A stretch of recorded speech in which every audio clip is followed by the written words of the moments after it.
Tori Kruse. Welcome to my channel. If you're new, please subscribe and hit that notification bell. Please put your comments below, and you can also find me on social media at Miss Tori Kruse.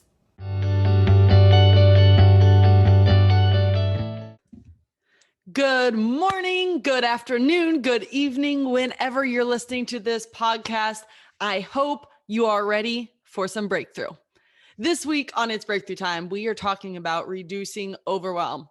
All right, ladies, how many of you have experienced overwhelm in your life?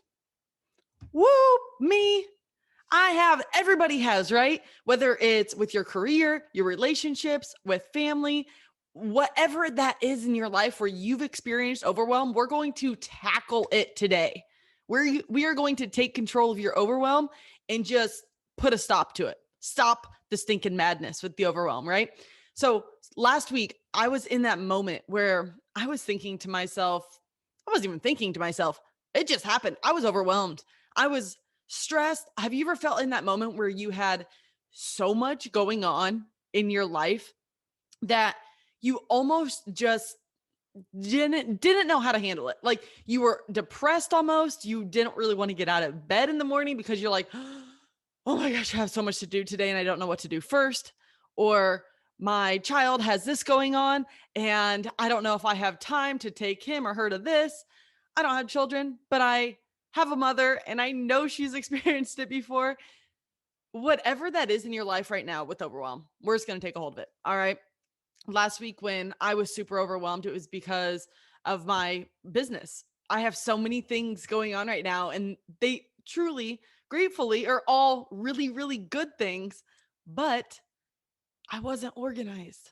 I was super overwhelmed. I didn't know what to do first. I didn't know what to focus on. It was just one of those moments where I was like, Jesus, take the wheel. I need help with this because I'm super overwhelmed. I kind of was in that place where I was like, oh, I don't really want to get out of bed because the day's going to be so crazy. It's going to be so hectic and I don't know what to do first.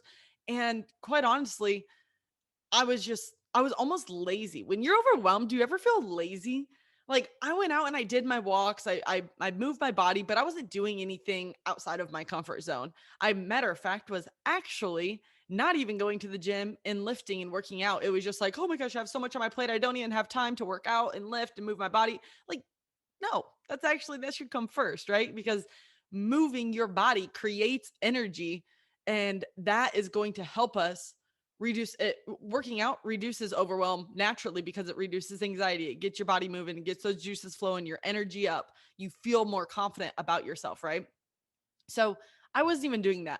I was taking long walks, like I said, but I wasn't over there lifting, stretching myself, just really doing the things that I know that my body and that my mind needed in that moment. And instead, I was just refusing to do it.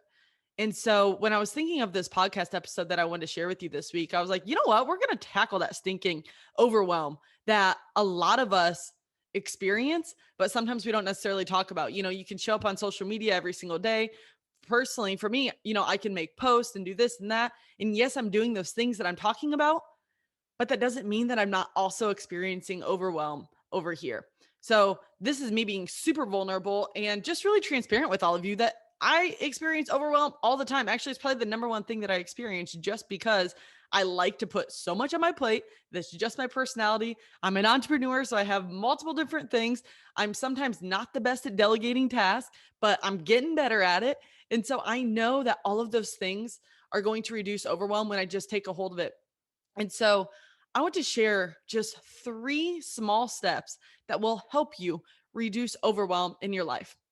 And number 1 is make a stinking decision, ladies. Just make a decision. Be like, I'm sick of it. I'm done.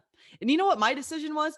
I knew it was happening, but I just couldn't get out of that funk. And it was driving me nuts. Like I couldn't get out of it. And I met with my financial coach last Friday. She asked me a question and I just broke down.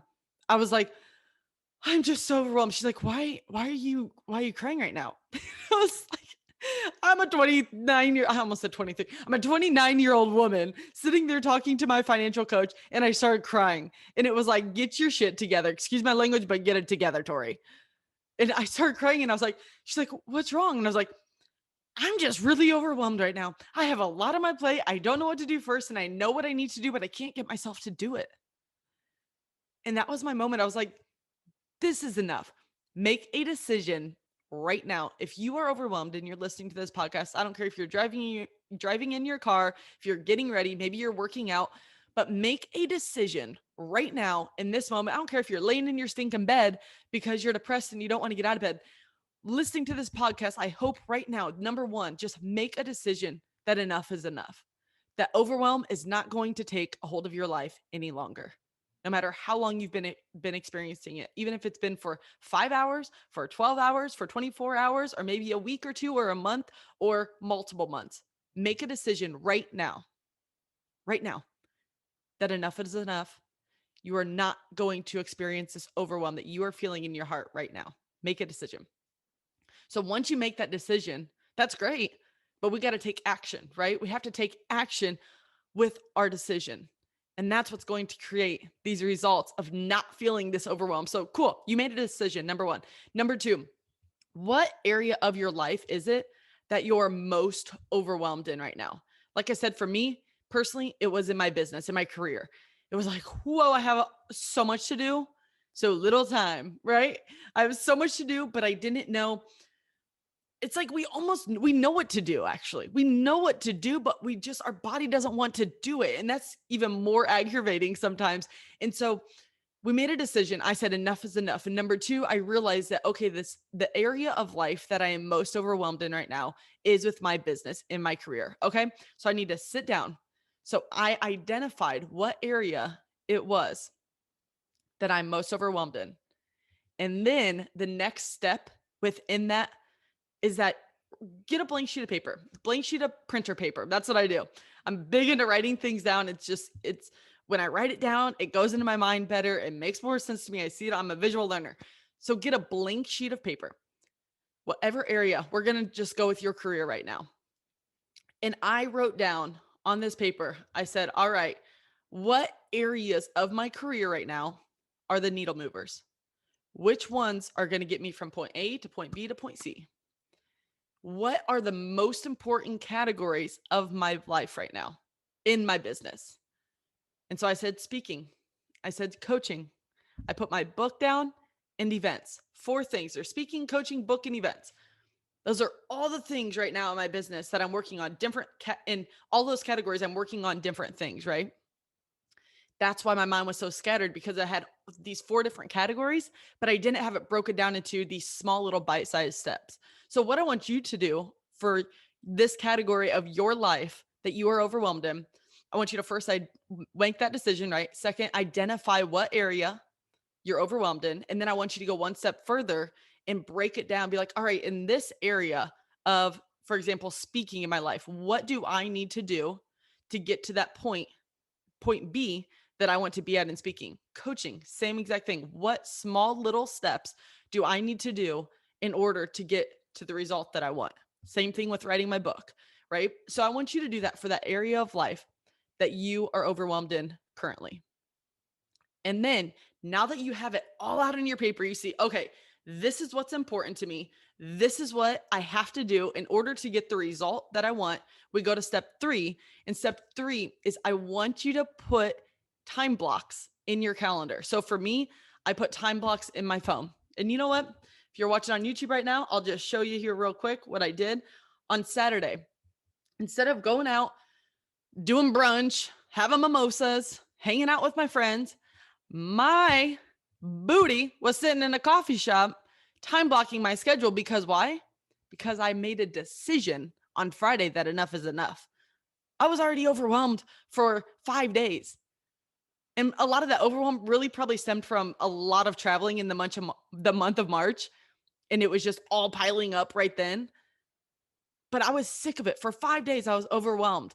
And so I made that decision. So I said, Saturday, I'm going to spend as many hours as I needed to spend. And I'll be honest with you, I spent 8 hours on this time block because I got distracted. I drove to 2 different coffee shops.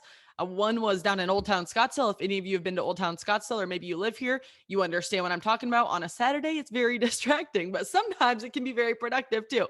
So I was sitting at this coffee shop. It took me way longer than it needed to. This should never take that many hours. It should only take about 1 or 2, maybe 2 when you start time blocking. But then once you get in the routine of doing it, man, it'll go super quick, maybe only a half hour. But if you're watching here on YouTube, watching the video, this is my time block. So you see all these different colors for every single day, right? All right. So what I want you to do, you made the decision. You figured out what category of your life you're overwhelmed in, and you broke it down into saying, these are the small little bite-sized steps that I need to do in order to go from point A to point B and get that result that I desire. So number 3 is putting it in your time block, right? So I want you all right now to open up your phone into your calendar, or if you like the handwritten planners, I'm all about that too. Sometimes I double up on it, but right now I have it all in my Google Calendar and I color coded. So I went through starting at 5:45, waking up, and I went through every single minute of every single day. And what I found is that I am so much more productive. I am not as overwhelmed this week. And another thing that's a added bonus to all of this is that you're holding yourself accountable to your goals. So you're seeing in your time blocks, when you're putting in those little small tasks that you just wrote out to get to that result that you desire, when you're plugging in those small tasks, at the end of the day, you're like, dang, I was productive. And it just makes you hold yourself accountable just to not go off track or jump on Instagram and scroll for hours on end, or, jump on a phone call with a friend for an hour because your phone is going off. I set timers on my phone for it to go off every single time I have a new task. And something important too that I want you to remember is not only do you put in, like, let's say you're overwhelmed in your career right now, you put in your time block things for your personal life, your spiritual life, your career life, family life, everything. And so I put in even time in there to take breaks, especially because that's one thing that I don't do very often in the middle of the day is purposefully take a break and unplug away from my phone, even if it's for 15 minutes, and maybe stretch or go outside and get some fresh air. But put breaks in there as well. I even pencil in my lunch. At the end of the day, I try not to work up until the moment that I'm getting ready to go to bed. If you're an entrepreneur listening to this, you know exactly what I mean. And it just gets to a point where it's not that healthy to be on your phone or your laptop or doing work without unplugging before you go to bed. You can get a restless night's sleep if that's what you do. And that's what I found myself doing last week. So I purposely put in time at the end of the day to unwind after I eat dinner. Maybe if I want to read a book, or I don't watch TV, so it's kind of hard for me sometimes to find nighttime activities that really make me unplug. But it's just really lighting a candle or listening to meditation music, doing one of my online courses that I absolutely enjoy and I'm learning, but I'm not working, right? Or like I said, picking up a book, and just relaxing, or maybe that's your time where you talk to a friend or go watch the sunset. Just go relax, right? And turn off your working mind and unplug. And so those are the 3 steps for reducing overwhelm. Make a decision, figure out the category of your life, the part of your life that you are most overwhelmed in, and break it down into small little bite-sized tasks that are going to lead you closer to your result. And then number 3, put it in your calendar. Make a plan. Keep yourself accountable. When that alarm goes off on your phone, just stop what you're doing and switch tasks. And always remember to put a couple breaks in there throughout the day because your mind needs that time to relax, to rejuvenate, and stay on your A game. So I hope this helped you. If you're experiencing overwhelm right now, I hope today is the day that you make a decision that enough is enough, and you're not going to go one more minute, one more hour, one more day with that overwhelm in your heart. So go out there, crush your day, ladies, and don't forget, it's always breakthrough time. Thank you for watching. I hope you enjoyed that episode. I would love to hear from you in the comments below. Also, please follow me on social media at Miss Tori Kruse. Until next time, be unstoppable.